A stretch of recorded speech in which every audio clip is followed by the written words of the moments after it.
one of the main characteristics of the thumbnail is the playfulness and curiosity. Howdy, heretics. So how should I live my life with the worldly people without them knowing I'm worldly? How should I move on from the witnesses and have a normal life and find myself? That's what Vivian is going to help us with today. Hello, Vivian.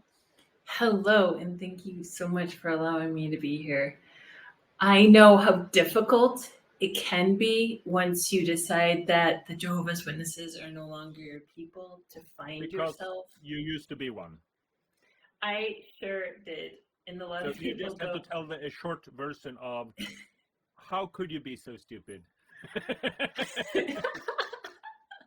Well, I was not technically born in, but my mom became a Jehovah's Witness when I was 6 years old. I'm Chaldean, no, Middle Eastern, so my mom belonged to initially she belonged to the English-speaking congregation, but then she moved on to the Arabic-speaking congregation, and she's been a regular pioneer for over 30 years, and I am the youngest of three girls, and I was the one who chose to follow my mom's path and also be a Jehovah's Witness. And at 16, I got baptized into the religion. And I stayed in the religion until I was 32 when I got disfellowshipped. My dad used to be an abusive father, so he would beat my mom, and according to the witnesses, that was a good thing, because when my dad beat her, the witnesses make you believe that you're actually doing even you're dedicated to Jehovah because you're staying in the religion by staying with somebody who is abusing you. So yeah, it's this. Go ahead. It is a mind trick if you think about it, because the sacrifice is real, you know. Yeah. When you die because of blood transfusion, or you fly a plane into World Trade Center, you know, the faith is real, and therefore people assume that the mythology is real. Absolutely. So I think that's why they are so hard on sacrificing, because it's kind of a mind trick. It is. It so is. And yeah, so I stayed in the religion, and I got married to a Jehovah's Witness when I was 24. And then at 32, I got a divorce. And according to the elders, I cheated on my husband, and that was like my wake-up call. I was in a really controlling relationship, and I had sex with a guy one time, and it was like I needed to get out. And I told the elders I want to divorce, and they said since I wasn't the innocent person in the situation, my husband was, and he wanted to stay with me, so that meant I wasn't repentant, and so they kicked me out. I have I made one of my biggest videos on my channel is me talking about my story. It's like a 45-minute long video, so you can go to my channel and watch it. But after I got disfellowshipped, for 2 years I tried to get back in the religion because I missed my mom, I missed my friends. And their scare tactic, like your life outside the religion is you're going to be a piece of shit. Like you're going to be a homeless person. You're going to end up with doing drugs. You're going to end up like a crazy person. So after they rejected me, I'm like, I'm going to show them that I could have this really great life outside of the religion. So I already started with that mindset. Like I want to find myself, and I want to be whoever I'm meant to be on this planet. So I was searching for that person, and here I am today, 10 years later. So along my path, I started building this following on Instagram where I was sharing healthy recipes along with stories of my life. And this community of people through social media were the first people that actually believed in me in a place where I could actually be myself, which was a very interesting path to be in. And during that time, I moved from Michigan, where I grew up, to Chicago, from Chicago to Southern California, because I loved the weather there. And then after I decided I didn't want to be a witness anymore, after 2 years of trying to get back in and 4 letters of rejection with a crazy amount of anxiety attacks, I would say at least once a week, I decided I don't want to be a witness anymore. And I did not know what life outside the organization was going to be like, because I knew it was going to be scary. I wasn't sure how to even be around quote unquote worldly people. Like I was a witness my whole life. How do you even have conversations with people? How does that even work? Like, I agree. what? That's my problem. I cannot see.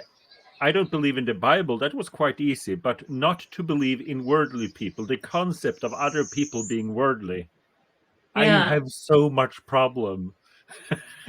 I still see them as worldly, and sometimes I trust them, sometimes I don't trust them on an individual basis, so that's okay. But I still have the feeling that they want to kill me. They are a conspiracy, and they want to kill me Interesting.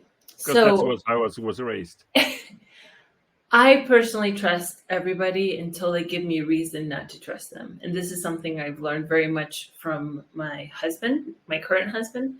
We met 4 months after I moved to California through an email on Instagram. He was following me. Long story, also sharing on my page. But we actually met and got married after 2 months, and now we've been married for almost 8 years. Oh, And yeah, 8 years. So he's half Swedish and half Spanish. He grew up in Stockholm. congratulations. Yes, Swedes are good people. Swedes are the fucking best people on the planet. And last December, 13 months ago now, December of 2013, we packed up our stuff. We sold 98% of our stuff, packed up all of our stuff, and moved out of Los Angeles. And then we lived in Sweden for Christmas, Spain last year, Costa Rica for 3 months, Mexico for a month. Then we moved in with some clients, lived with them for a couple weeks, and then we spent 8 months in Sweden. So we just left Sweden a week ago. I'm trying to get permanent residency in Sweden, but in the meantime, I'm here in Costa Rica. That's why I'm wearing a tank top in January. It's quite a life, and all my work is online. So I just need good Wi-Fi and my laptop, and I'm good. And we're just traveling in backpacks. So I got into the point where I have donated and sold so much of my stuff that all my stuff just fits in a suitcase. So I've decluttered not only my mind from bullshit, but I've also decluttered my physical things. And that is so liberating and also helps me focus on the things I enjoy, the things I meant to do, and the things I want to do, and be able to do them wherever I want to do them. So it's been quite an interesting journey. And I want to say that having the mindset of I'm never going to be normal, I'm never going to be what people want me to be, I'm always going to be a people pleaser, like telling yourself these kind of stories is not going to get you where you want to go. You're saying, oh, I'm ruined because of the Jehovah's Witnesses. Oh, I spent most of my life from being a Jehovah's Witness. If you are trying to get out of this mindset, I just want you to, first of all, analyze these thoughts that you're having and recognize that these thoughts are from the Jehovah's Witnesses, that they gave you these thoughts, that they gave you this idea that you're going to be nothing without them.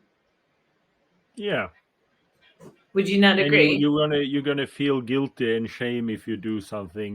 They tell us that we're gonna feel shame when we do, and then we feel shame when we do it. But actually, when we just learn, for me, the biggest thing is to get rid of the guilt. I still feel guilty, but so I made myself a small Jehovah statue, a Smurf or anything, and then I just give him the middle finger every now and then and tell him what I've done and say I don't care. That's good therapy.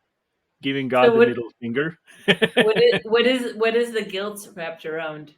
Could be anything, but a lot of kind of sexual guilt, like it's an enormous sexual repression, and we are sexual beings. So when you can control someone's sexuality, you can control them. I'm right there with you. Actually, if we talk about that specific subject, because I have a list of things I want to talk about. But if we talk about sex and sexuality, I kissed a girl the first time in 2015. So that was 6 years ago, 7 years ago at this point. 2015? 2015. It was I beat you to it. Yay. And it's so interesting because I was only out at that point for about a year because I was still trying to get back in from being disfellowshipped. So I still had this like guilt around it. And it's like, I never realized that that could actually be something I personally enjoy. And then I had to be like, okay, does that identify me in these categories, bisexual, lesbian, blah, blah, blah. It's like, but we were talking earlier, labels are so stupid. And why do we Yeah. have to fit in certain labels? And I feel also, and I've spoken so much about my husband with my husband, I feel like everyone is at least 10% bisexual to some degree, whether you actually want to touch somebody or you just find that person attractive. There's a certain level. I don't know how you feel about this specific topic. Yeah, I no problem in talking with it, and I think me personally, the lowest percentage you can come to, but I do believe that no one is like 100%. No, probably someone are. People are different, so probably some people are like 100% super straight. If they are, I can tell you they are suppressing their sexuality. And Yeah. I also think that women are probably more on the bisexual part than men are in the big scheme of things because women are so sought after, even as early as the Bible times, and held on the pedestal and looked as beautiful beings and all this other stuff. Sexuality in general is such a topic to be shameful about. And then people go from being a Jehovah's Witness to another religion because they think that they're going to wash that away. So they go from being a Jehovah's Witness to being this very other strict kind of religion. Maybe if I pray enough, maybe if I do this enough, I'm going to wash that urge to be with somebody in that kind of way, or looking at porn, or whatever the case may be. And then whatever you resist persists. So if you're really resisting certain urges and certain feelings, guess what? It's gonna keep on giving you this like, oh, I need to Yeah. do this, I want to do this. So removing that shame away from it. Also, when that shame comes up, asking yourself, where does this shame come from? And identifying it as, oh, this is from the religion. And then like letting that part of you go. So there's this wonderful woman. Like I said, I have things written down that I want to share with you guys about so many different things. So there's this one wonderful woman named Brian Katie, and I don't know if you're familiar with her. She has No. this method called the work. So when you have a certain belief about yourself, she has 4 questions to ask yourself. The first question is it true? You can say yes, or you can say no. There's no maybe. The second question is, can you absolutely know it's true? So Mm. ask yourself, is it true? And then absolutely. So you're having 2 options now to really check in and see if whatever you're feeling is true. The fourth one is, how do you react and what happens when you believe that thought? So what happens inside of you? How is your body reacting when you believe a certain thought?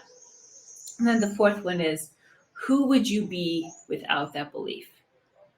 So it's giving you this option of, they say that our beliefs create our reality. So our Mm. beliefs create our thoughts, and our thoughts create our reality. So how Yeah. do we break ourselves from all of these things? So first of all, it's a choice. So not everyone wants to be quote unquote healed from the trauma of being a Jehovah's Witness.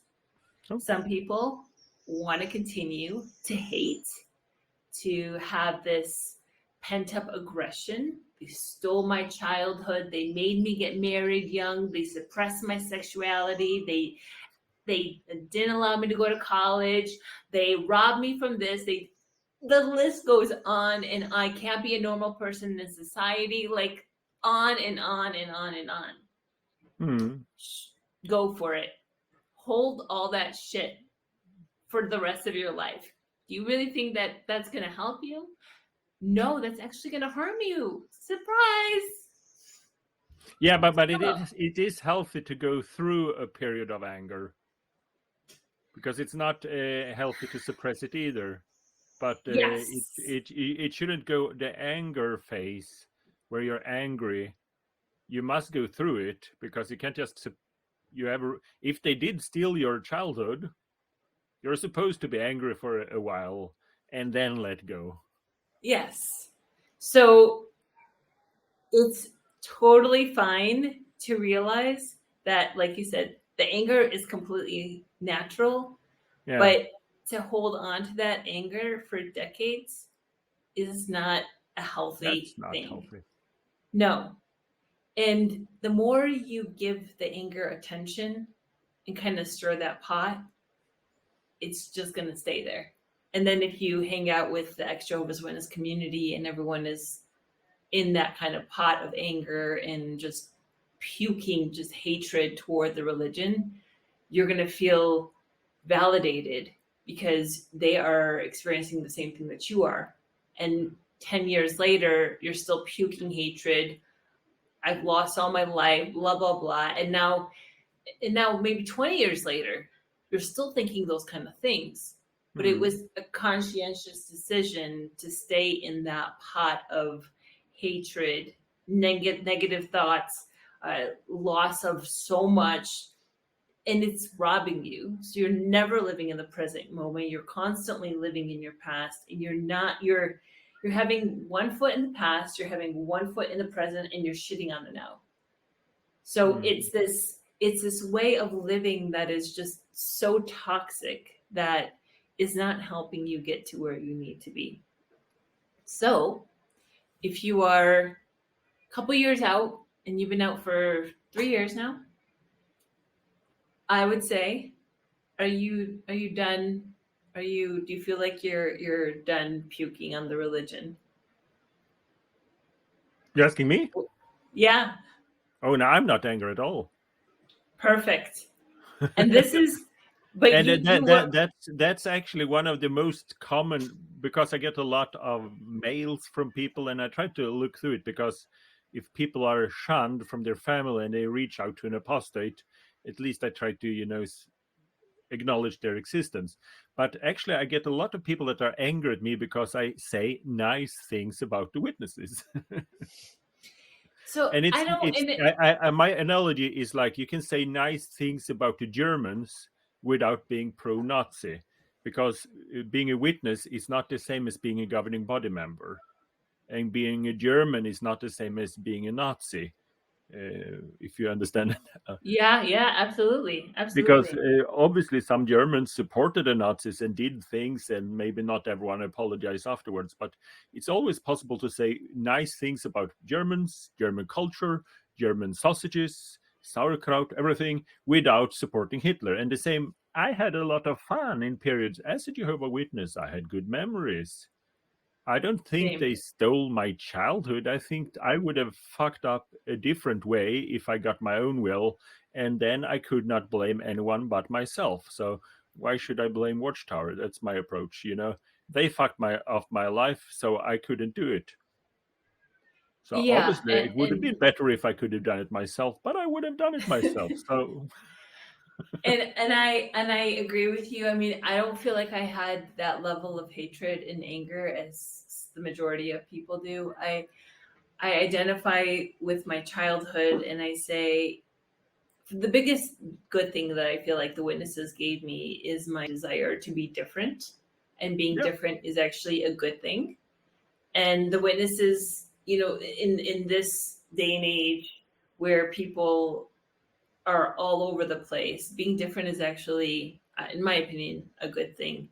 And I had a lot of people. I actually asked a comment on the ex Jehovah's Witness Facebook page of what people struggle with the most as far as living outside of the organization. And a lot of people just said finding community, trying to be normal, trying to have conversations, and still holding on to all of this rage and guilt and shame. So, first of all, I wanted to talk about authenticity and how rare it is just in general in the human species. because as children, when we're born, we have these two needs. One, to be attached, that's to be loved, and just that connection with your mom and dad. And I know that you're familiar with, if kids are not held after a couple of weeks, they die. We're the only species that have that attachment life kind of mechanism. And after attachment is authenticity. But unfortunately, the survival, I have some things written down, so I'm gonna read what I have wrote down. Without the attachment, it's a very important thing, because that's how we form society and social groups. So if you think about the religion, about Jehovah's Witnesses, everyone is kind of attached to each other, and that is what no one is authentic. This attachment to community, friendship is very important as far as survival is concerned. Somebody that lives in the middle of nowhere with absolutely no one to talk to, they're not going to be very good on a mental aspect. They could survive, but they're not going to be very good as far as the mental aspect is concerned. We have to connect to be loved, and to be loved, it's like the basic human instinct. And then there's a basic human need. Then we have this other need of authenticity. And that's the capacity to know what we feel, to be in touch with our bodies, to express ourselves, to be here and now, and to be in our relationships, to be who we are meant to be. And most people, they suppress being authentic because they feel that if they are who they really are, if the witnesses say how they really feel, express who they really are, then they're going to be shunned by everyone around them. Everyone is going to just reject them. Yeah. So this is not just for the witness community. This is people in general. I always try to connect with my audience on social media, and this is something that's a really big topic. And a lot of people put on a mask when they're at work, when they're with their family members, even sometimes when they're with their partner. They have so many things that they suppress. And when I'm working with clients, I've had clients say, like, they said stuff to me that they said I would never be able to share this with my partner, which is very sad. So a lot of people are going on in their lives and they're not able to show their real self to their partners because they think, if I am this person, or if I say these things to my partner is going to leave me, which is a very scary situation to be in. So in the beginning, this attachment, it served a purpose. You suppressed your emotions, so you won the love of your mom and dad. But as you get older, you suppress so much of your emotions that now you don't even know who you are. And like I said, this is a common thing amongst all people. It's not just that Jehovah's Witness community. Mm-hmm. You'd be really surprised. But the witnesses kind of take it to in industrial level. Yes. Like that's what extremism is. It's not like you invent something new that never happened before. It's just you take ordinary thing to extreme level, extreme positive and extreme negative. So it's still a balance. Otherwise, it would tip over. But it's like extreme good, extreme bad, and then extreme bad, extreme good. But everything kind of extreme. But exactly. I remember as a kid, my parents would always tell me that we love you as long as you serve Jehovah. And obviously, a child will then suppress his identity. Authentic self. Yeah, authentic self. I get to teach you Swedish later, and you teach me English now. Sounds good. But also you start performing. When you realize that love comes from my parents love me, and when I tell my parents that the Yellow Book is my book with Bible stories, it's my favorite book, then they love me. Of course, I tell them that was my favorite book. I used to tell everyone it was my favorite book, teachers, and now I look in it and I remember and I realize this is a terrible book. I hated it as a child, but I forced myself to like it. So you were again, the attachment is the number one most important thing. So you're suppressing all of your emotions. You found out that your mom liked that book, and now you're doing all the things in order for you to be loved by both of your parents, loved by the congregation, be loved by everyone around you. And you don't even know who you really are. And this feeling of, oh, I don't like that book, even though you felt it, you would never share that with mom and dad.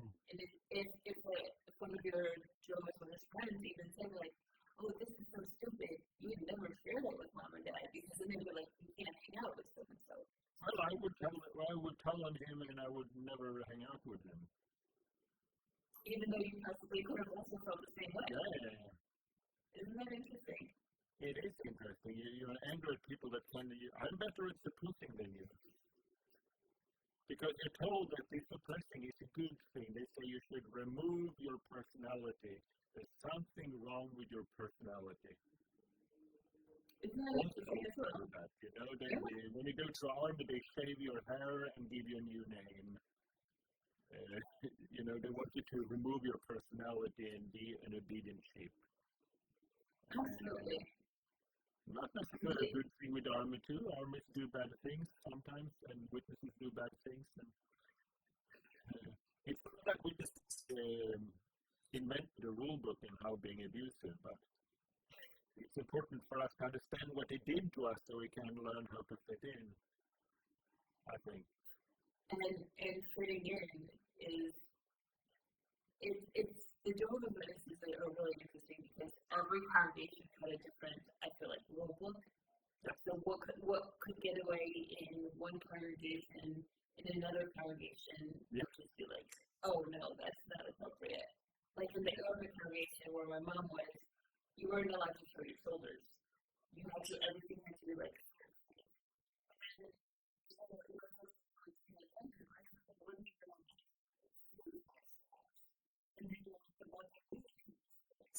So there's no exactly there's no like rule book here for the rules.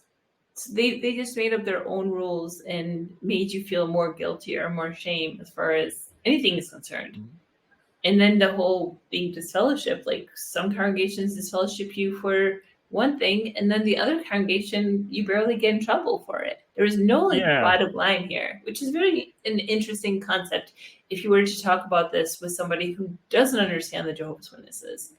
So it's Holy Spirit roulette. Some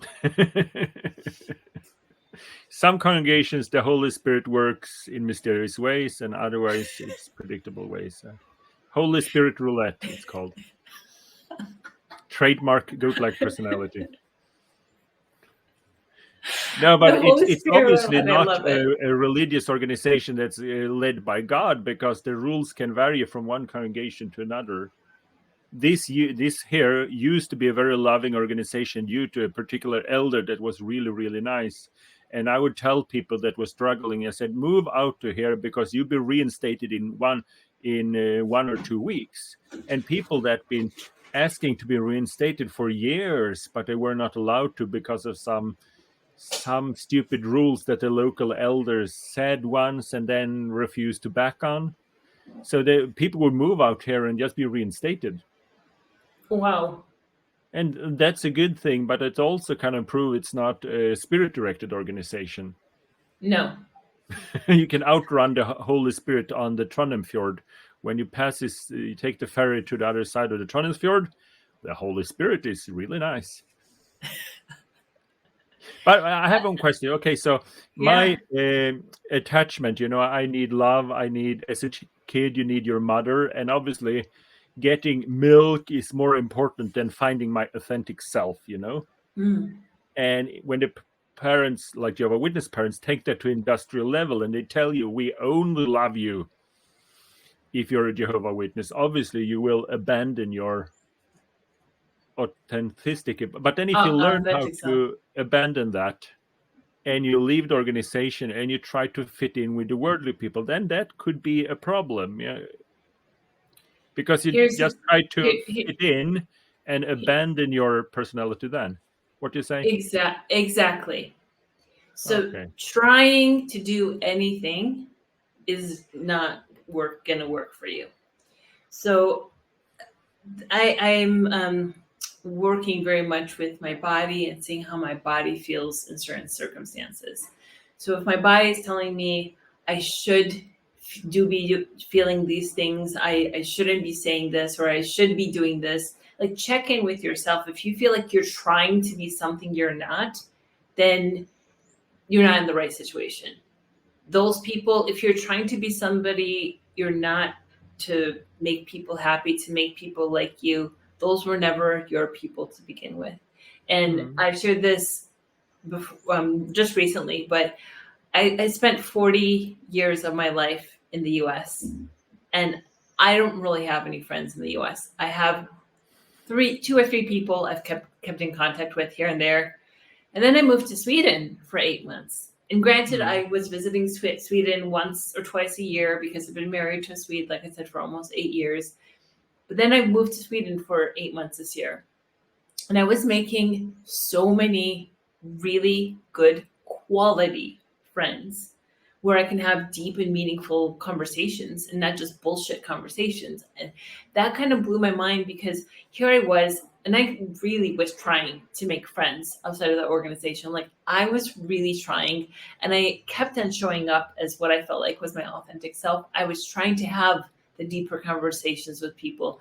Granted, I lived in Southern California. People are a little bit superficial, blah, blah, blah. But when I lived in Michigan and Chicago, I was kind of trying to do the same thing. Even the girls in my congregation, when I was married before and trying to make friends with them, I was not American enough for the Americans, because I'm Chaldean, and I wasn't Chaldean or Middle Eastern enough for the Middle Eastern people.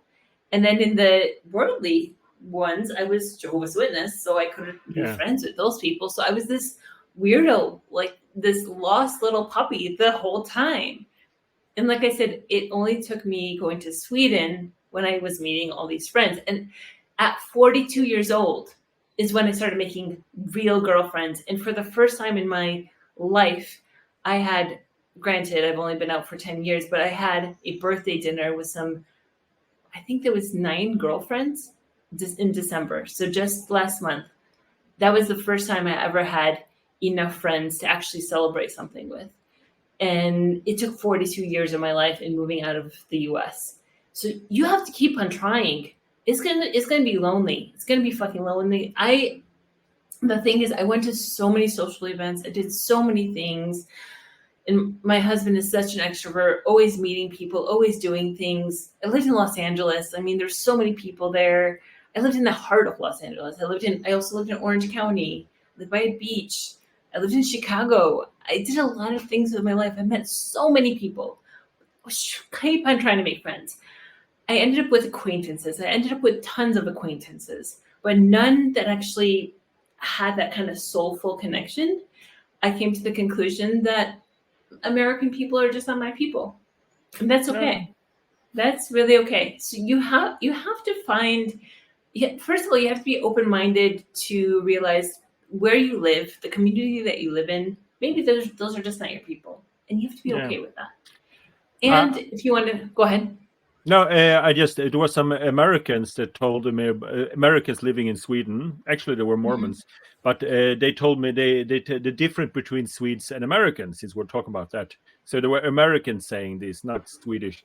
And maybe they were trying to be flattering, and I'll take it. But they said the difference between a Swede and American is like the difference between a peach and a coconut. Americans are like peaches. You meet a stranger and oh, did you catch the game? Yeah, I catch the game. Are you sitting here, honey? They refer to each other as honey, and you just start talking. But so it's like a peach. But when you eat inside, there might be a Glock. They pull up a Glock and shoot you. You don't know. It is like a very soft beginning, but you don't know what's inside. Well, Swedes, we are like this. We're like a coconut. You have to work us a while before you're friends with us. But then you find something nice inside, and that's real. And there's I was gonna say, so usually when people refer to Swedes, from one Swede to another Swede in the Swedish community, they're like, oh, they're very cold, or they're very standoffish. they're nice people, but they're very whatever. And me coming as an American and with a very open heart, and my heart is like, I wear my heart on my sleeve, but I'm always myself no matter where I go. I just kept on having the best conversations with Swedes. And I realized that by having these conversations and just being real and continuing on my really deep conversations, because I have no room in my vocabulary for superficial conversations. So I can only talk about like the weather and bullshit for like 2 minutes and then I'm bored. And I'm like, I need to know about you. I need to know about your life. I need to know what's going on with you. I need to know your likes, your dislikes. And then I don't waste time. I have no, I've wasted so much of my life with nonsense shit. Now I just want quality and good stuff. So if you're not gonna have a good conversation with me, I'd rather not be your friend. So these people, these Swedes, I just started talking to them and they just started opening up. Yeah. What happened with the Americans is some of them would open up to me, and then I would ask to meet them again, maybe for coffee, for a hike, for dinner, and then they would just ghost me, come up with excuses and ghost me. It happened so many times, like you would not even imagine. So let's say you and we met at a dinner party. We just had the best conversation. We were literally talking for 1 hour, you and I. And then I would send you a message 3 days later, and then you felt so much shame for opening up to me as you did. Then you would just ghost me. I'd be like, what's going on? You want me for a hike? You want to go? You just like, I would see that you saw my message and you just ghost me. This happens so many times. It's ridiculous. In America? Yes, in America. Okay, yeah. Well, if you get that kind of contact in Scandinavia, then you have a friend for life. And that's probably what the American meant with the difference between a peach and a coconut. And exactly. Actually, Swedes love when you start talking to them. Swedes are not cold. The Scandinavians are not cold. They are shy. Exactly. And they assume, because people assume that other people are like themselves, they assume everyone else is shy. So they will not talk to you because they assume you are shy. So it's like this huge misunderstanding on a national level where everyone assume that everyone else is shy. So when you go up to Swedes and talk to them and you're just your lovely yourself, you actually do get a lot of friends, and I get too. As soon as I learn how to stop not to preaching to them, I actually got a lot of friends. It was more difficult earlier, where I always had to be, a self-righteous asshole. No, I'm right there with you, and I completely understand. And it took me a long time to figure out, like, okay, how do you talk to somebody outside of that organization? And like I said, fortunately, I met a husband who was such an extrovert, and I could speak to him about anything. And then working with people has just been really interesting too, because getting to know people from all over the world, they also have dealt with things like the Jehovah's Witnesses do. Like I said, suppressing their authenticity is the number one, I would say, the generalization of what quote unquote worldly people have to deal with, because they are also in the sense of, if I am my most authentic self, I'm going to lose my relationships that I have with my best friend, my coworkers, even my partner, and then they keep on suppressing who they really are, and then that actually leads them to being even more depressed, causing them to go on antidepressants or anti-anxiety medication, because they can't handle that. Or they could have had a lot of trauma in their childhood besides being an ex-witness, could have saw such things as abuse, could have been sexually raped or molested, and then they suppressed all of those feelings. Maybe they didn't feel like they wanted to tell anybody, and now their life is great and they're having anxiety attacks. I actually spoke to 2 people in this specific situation. My life is so great right now. I don't know why I'm having anxiety attacks. And then getting to know them better, scratching the surface, they don't even want to go back into their childhood and recognize that these things have happened to them, and that these things are still causing, living in the here and now, and causing these anxiety attacks. And I was saying earlier, what we suppress, it just comes back to the surface. So if there's a certain situation, I picture like a ball, a beach ball, you push it under the water, it's going to emerge at some point. Yeah. It can't stay underneath the water. And you always have to go back to the 8, 9-year-old version of yourself. What was that child feeling like? Maybe as an adult it's not a big deal, but an 8 or 9 version of yourself is going to be a really big deal. Yeah. So removing the shame around those situations, and that's how you can actually parent your own self, because parenting yourself is, and healing is within everybody if we choose to go that direction. It takes courage. It takes a lot of courage, because once you are on that path of healing, it can be very lonely. It can be very scary, because you're going to have to re-examine what has happened to you and remove the shame and the guilt around it. And again, it takes a lot of work. And there's no quick fix. There's no 7-day detox to healing. You've been out for several years. I've been out for 10 years. 3 years out, I was still having severe anxiety. It just takes time. It really does. I have had, we didn't talk about this on our call, but I've had the privilege of working with psychedelics, and that has really helped transform my life. I know some people are really anti, but in 2015, just a year after I decided I didn't want to be a witness anymore, me and my husband, we went to Peru, and we did 4 ceremonies of ayahuasca. Maybe you've heard of ayahuasca before? Yeah, I heard of that. My wife is worldly and kind of a hippie. Okay. Don't tell her I said that. And what is your viewpoint of psychedelics and ayahuasca and psilocybin? Well, first of all, it's illegal in Norway. Second, I think there's, from the videos she showed me, I think there's some good stuff about it. Basically, a kind of defragmentation of the brain. Put everything on a table, look at it, and put it back. It sounds, and cultural, it has been done. We have some mushrooms growing in Norway you can use that way. My goats eat them. They come with pupils like this. You can actually probably find them on the goat shit as well. They actually grow on cow manure and horse manure. They actually grow those are psilocybin. I mean, there's over 200 different species of psilocybin containing mushrooms on the planet. So whether or not they're growing on your yard, I definitely feel like that could be the case. But they're actually you could probably studying. Find them. I see when the goats find them, because their eyes are like really big pupils. Yeah. That's wild. That is really wild. But within that trip experience, you can have like 5 years of psychotherapy in that short amount of time, if done correctly. Of course, there's people, the majority of people don't do them correctly.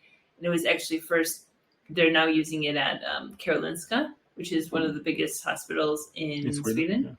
Yeah. So anyways, that was my first experience of realizing I was brainwashed and I was in a cult, because I also didn't want to believe I was in a cult. I was like, I was just in an organized religion and yada, yada, yada. It's a weird religion.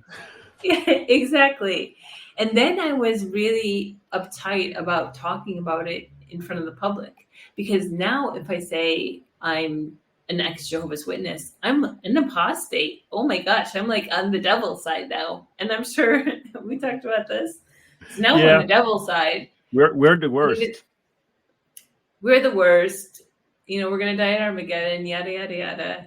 But the reality is, I feel like now, and I was talking about this with you yesterday, now they feel really small to me, the Jehovah's Witness community. Like I can just squish them underneath my little finger, and I feel really big, because they are in a mass, huge earth that we live in. They are a very small species. And if you think about how little they know about themselves, about humanity, it makes making you feel sorry for them. Yeah, it's so ridiculous. The whole world, we used to look at the heaven and pretend that all the angels were looking at me and applauding, and all the devils and demons were angry, and like the whole universe were. So I said no to Christmas cake, and Jehovah and the angels were applauding. That kind of view. it's so ridiculous because it's not real. And No, okay, I don't believe in the Bible. I'm not an atheist, but I don't believe in the Bible. So I have no horse in this race anymore. But just the fact that Jehovah Witnesses are wrong about the Bible, it's kind of a ridiculously amount of ignorance where they don't even understand themselves and they don't understand the Bible. Like that's no, kind of their thing. no, They even have to exactly. come up with a fake translation. So true. And if you made it this long, because I see we're 43 minutes, and if you made it this long in, I think one of the main characteristics of the thumbnail picture that you is the playfulness and curiosity as a puppy. So if you are at the point where you're like, okay, I got out, but I don't know who I am and I don't know how to get to where I am.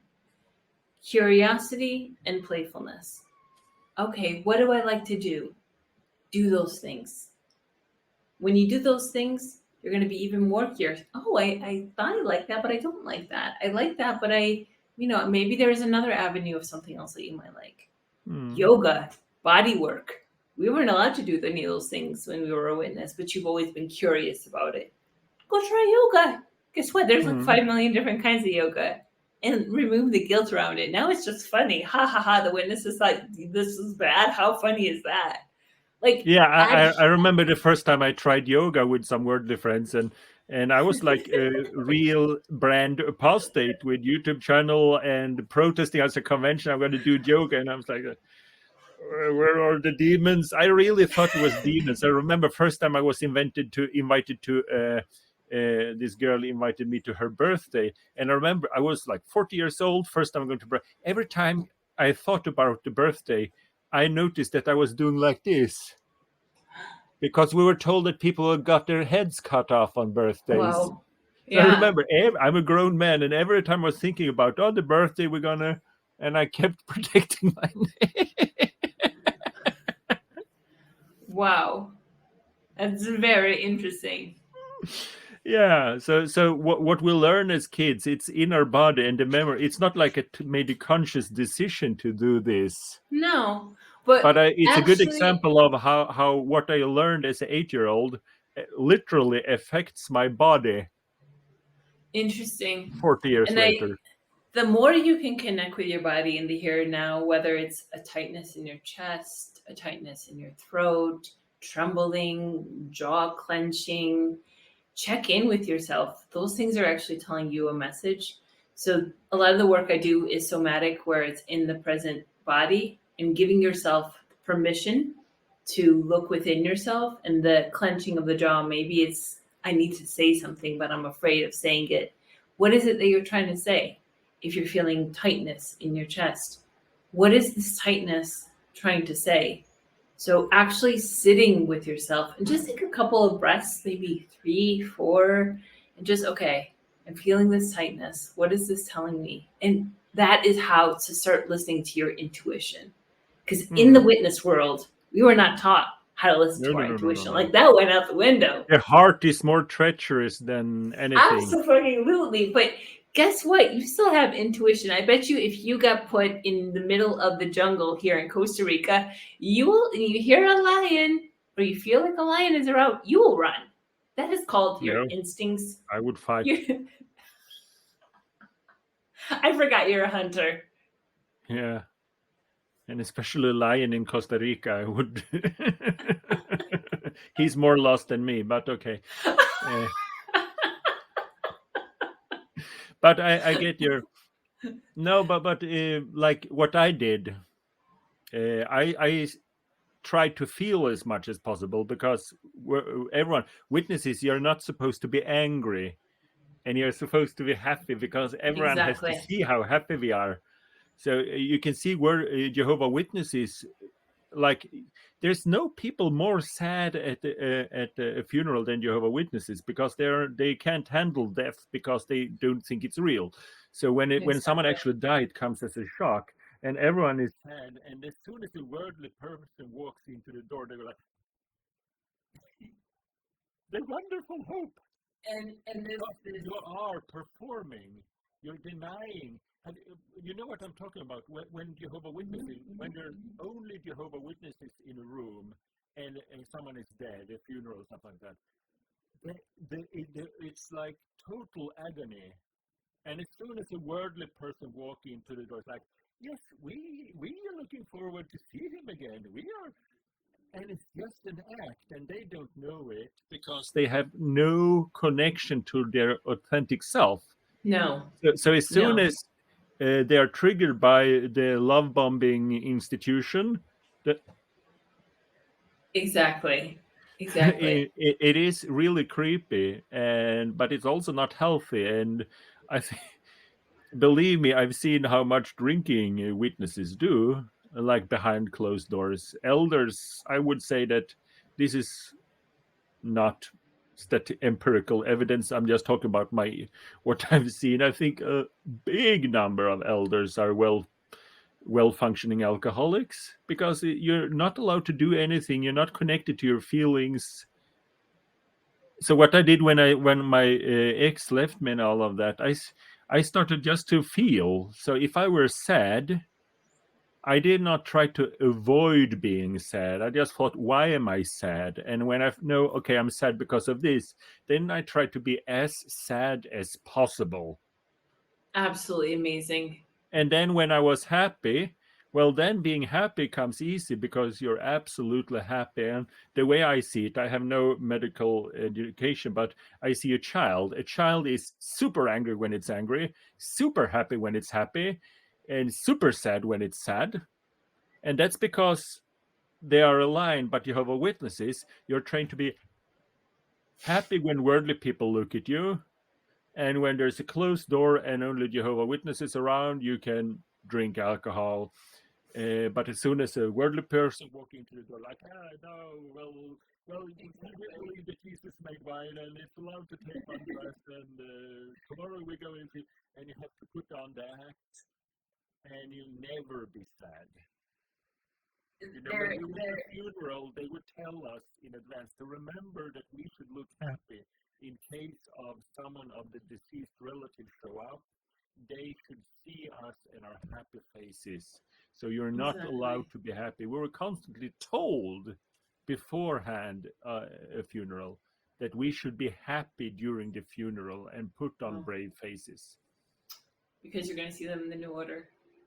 Yeah, but no, basically because we're going to recruit someone. But you don't have your authenticity. You're not yourself, basically. No. And then if you go out with the worldly people and they say the worldly people gonna spit you out and you just do everything to fit. I guess some people do that. They just try to go from witness to worldly because that's how you learn how to behave, to just adopt the way of behaving that other people do. Then you might get into problems. Yes. So witness going into super worldly because everything, all of your feelings have been suppressed for such a long time. Everything you've been wanting to do has been suppressed for so long. And now you're just doing all the things. And now you're super lost. And then you feel guilty for how you're feeling. I think once you remove the guilt and the shame around it. Ooh. What do you think? Okay, so if someone believes in God, I'm sorry for that if you're offended, but what do you think about my little Jehovah figurine? I'm not an atheist, but I don't believe in your Jehovah. And so I used to have a little Jehovah figurine, and I would flip him off and tell him the stuff I did and say, I feel no anger. And that was good therapy for me. And I think if Jehovah is real, he would say it's okay. So, but what do you think? You think it's a good therapy? I say do whatever you feel you want to do and remove the guilt around it. I've come to this part of my life where I've had so many incredible things have happened to me, and if I was to speak to a witness right now, I would say Jehovah is in my life more today, 100% more than when I was a witness. So my husband jokes around too, like, oh, Jehovah is helping us with certain things as like a joke. But I feel like there is a higher power assisting me in directing me in my life right now, whether it's identifying it as Jehovah or just saying God or higher power or whatever you want to call it. I still believe there is something above us that is helping us in life, but that higher power doesn't have any kind of, is not an we were taught that Jehovah is going to abuse us, or not abuse us. What am I saying? He's a loving God, but he's going to punish us. What I believe, God is not going to punish me. If I turn to be an alcoholic or out in the streets and do drugs and just choose that path, I'm actually suppressing a certain emotion that is too painful to feel. So I'm not, and we talked about this before, Gabor Mate. He talks about addiction. No one ever asks why the addiction. They say, "What's wrong with you? There's something wrong with you that is leading you to this addiction." He's not the people that are addicted to anything, whether it's shopping, drugs, alcohol, sex. You're covering over a certain pain. Yeah. So asking why the addiction is so important. I would say that if you want to understand why because someone say, why would anyone join a cult? I can't understand it. And the same person could say, why would anyone gamble and lose their home? I can't understand it. Or why would someone do drugs? And I can't understand. Yeah, because it has nothing to do with the Jehovah Witnesses, the alcohol, the gambling.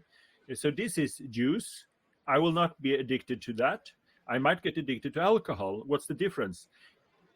The difference is that when you drink alcohol, you forget about your present feelings. It numbs your feelings. And if you have some trauma that needs to be dealt with, and the body will learn, well, one way that worked was alcohol. So therefore you can be addicted to alcohol and you can be addicted to gambling. You will never be addicted to this. Then on a later stage of alcoholism, you can be addicted on a physical level. But when you scratch your lottery tickets, you're not thinking about your crappy life or some kind of trauma. No. When you're jumping in a parachute, you're not. If gambling was addicted because of some kind of thing, then rich people, they can gamble for millions and millions and millions on casino. If you look at movies, they don't get addicted because it's not that exciting. If you're a billionaire and you're gambling $1 million, you don't. It's nothing, for them. They don't get addicted. No, It's exactly. like you and me. We get addicted if we're gambling on $1. Like there's a lot of money going on here. So fucking true. But yeah, the religion is just a band-aid. It's a band-aid over your trauma, so you don't have to. If you are a scientist. Hall. If you're a scientist and you're an atheist and you believe in evolution and all of that, and you lost a child and you really feel bad, and two nice ladies come to your house, show you a picture of resurrection and talk about that, well, what you see, I don't believe it, but it felt good. And these come back over and over again. And I actually heard people saying that I didn't believe in God. I didn't believe in the Bible.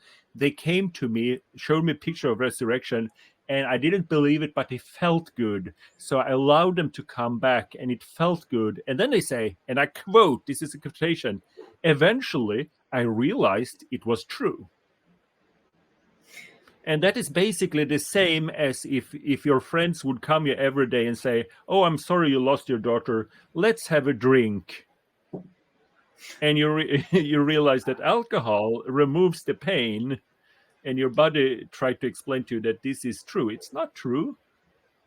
So religion is very much like an addiction. And if you realize that religion is like an addiction, you have all these stories with people that say, I was abusing alcohol for 20 years, and in the end, my body couldn't take it anymore. I was in the gutter, and I found Jesus. Because at the moment when you were in the lowest and the body absolutely could not drink anymore, then the body was like, okay, let's try a new way of numbing our feelings, and moved on. Yes. It's nothing to do with Jesus. It's everything to do with finding a way to numbing your feelings. And if you help people, or we help people, find the original thing, then it's easier to move on.